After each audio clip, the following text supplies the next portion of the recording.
Hello friends, welcome to my channel. स्वागत है आप लोगों का मेरी चैनल में। सो गाइस, आज की वीडियो हमारी वेदांता एंड बीसीसी के शेयर पे है। इस पे लेटेस्ट अपडेट मैं आप लोगों के लिए लेकर आई हूँ। जैसे कि आप देख रहे हो, आज इसमें तेजी है तो वेदांता में गिरावट है।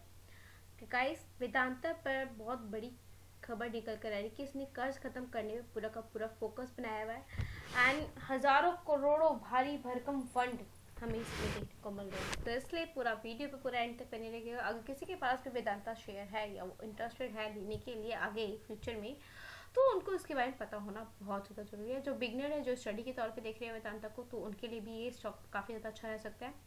गाइस, अनिल अग्रवाल की अगुवाई वाली कंपनी है वेदांता लिमिटेड। इन्होंने कर्ज को कम करने और अपने विकास प्रोजेक्ट को बढ़ावा देने के लिए 30,000 करोड़ रुपए का एक विशाल फंड तैयार किया है।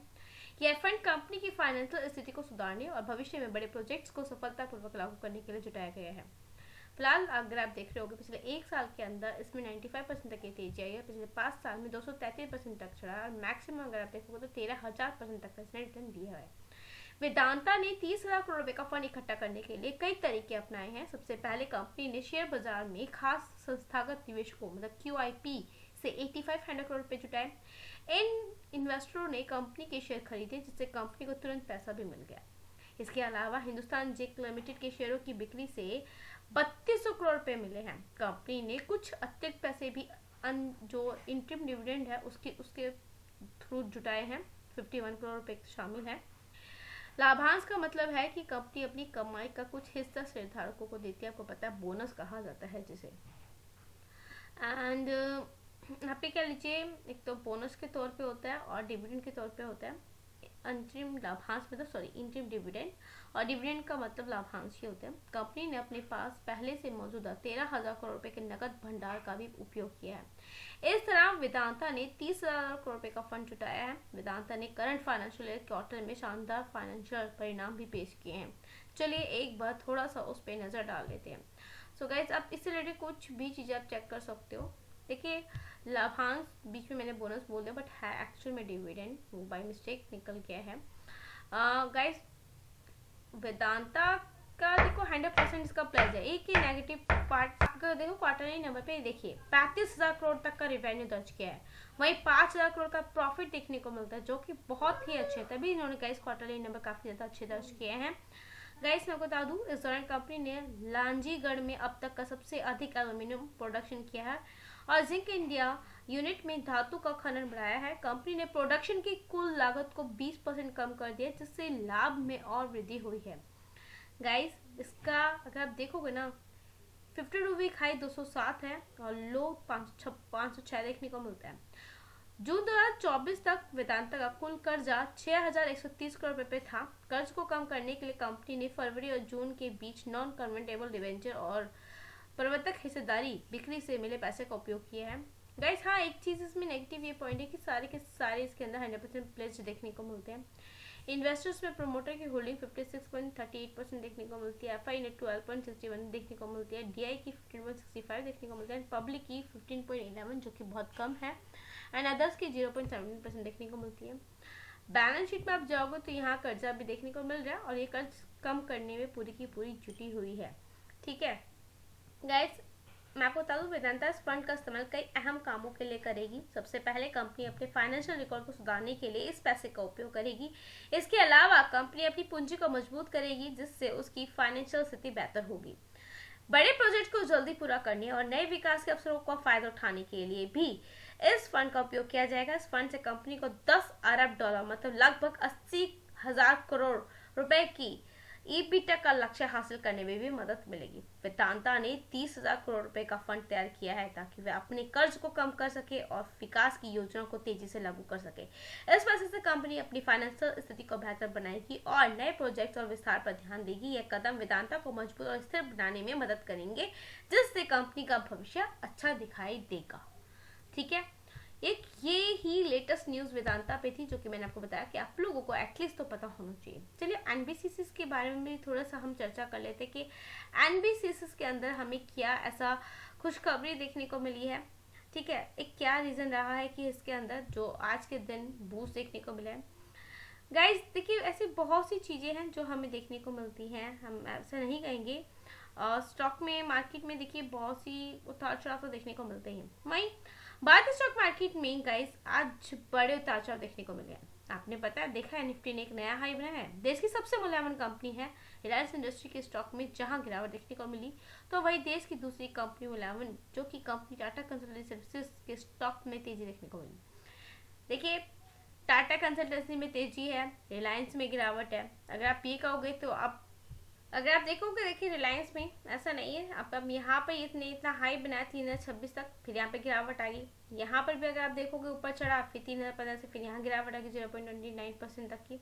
ये सब चीज़ें रिलायंस के अंदर देखने को मिली। टाटा कंसल्टेंसी मैंने आपको बताया पॉजिटिव मूव देखने को मिला। अब एनबीसीसी पे आ जाओ। फिलहाल तो इसमें आज के दिन काफ़ी अच्छी तेजी देखने को मिली है। एंड गाइस, एक ही देखिए पूरा का पूरा इसके अंदर 3.32% तक का मतलब गैप अप ओपनिंग देखने को मिली है इसके अंदर। एंड पिछले 5 दिन में इसने लगभग 7.47% तक का रिटर्न बना कर दिया है। एनबीसीसी मूल्यवर्धित सेवाएं प्रदान करने वाली एक भारत आधारित कंपनी है जो 3 भागों में प्रोजेक्ट मैनेजमेंट कंसल्टेंसी मतलब पीएमसी, रियल एस्टेट डेवलपमेंट और इंजीनियरिंग, खरीद और निर्माण जिसको ईपीसी कहा जाता है, उसके माध्यम से कार्य करती है।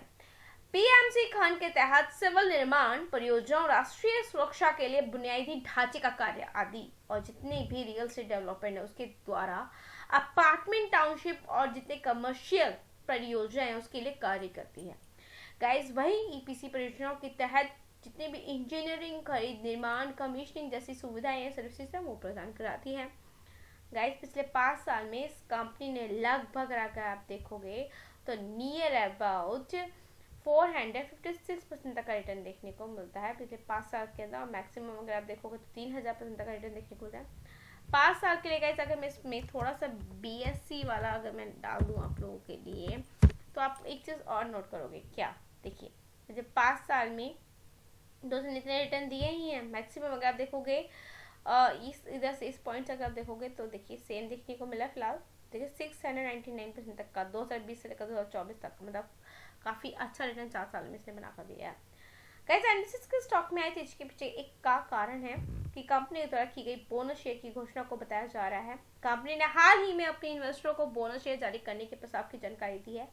कंपनी ने बताया है कि वह 31 अगस्त 2024 को आयोजित होने वाली निदेशक मंडल की बैठक में बोनस शेयर के प्रस्ताव का मूल्यांकन करेगी।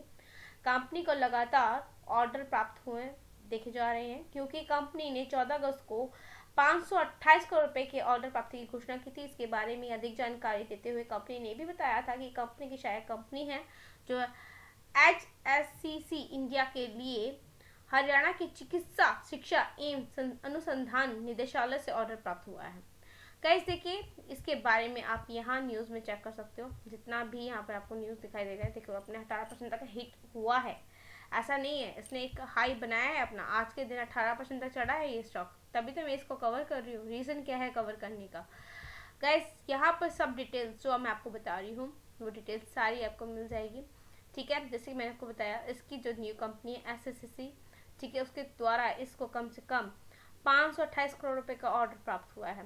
गाइस, इससे 5 दिन पहले 9 अगस्त को कंपनी को अब तक के सबसे बड़े ऑर्डर में से 15,000 करोड़ रुपए का ऑर्डर प्राप्त हुआ। एंड ये ऑर्डर कंपनी को इसके श्रीनगर विकास प्राधिकरण से प्राप्त हुआ है। ठीक है गाइस, वहीं डेवलपमेंट अथॉरिटी जो कि मैंने आपको बताया Srinagar crore contract from the Srinagar development authority, ये ऑर्डर कंपनी को श्रीनगर अथॉरिटी से प्राप्त हुआ है जिसके तहत कंपनी राख एंड आप ये कह लीजिए गुड अक्ष बेमिना श्रीनगर की 406 एकड़, आप ये सुन रहे हो ना, जैसे कि यहाँ पे लिखा for developing a satellite township spanning 406 एकड़ एट राख एक गुंड अक्ष, जो कि मैंने आपको बताया राख एक गुंड अक्ष बेमिना।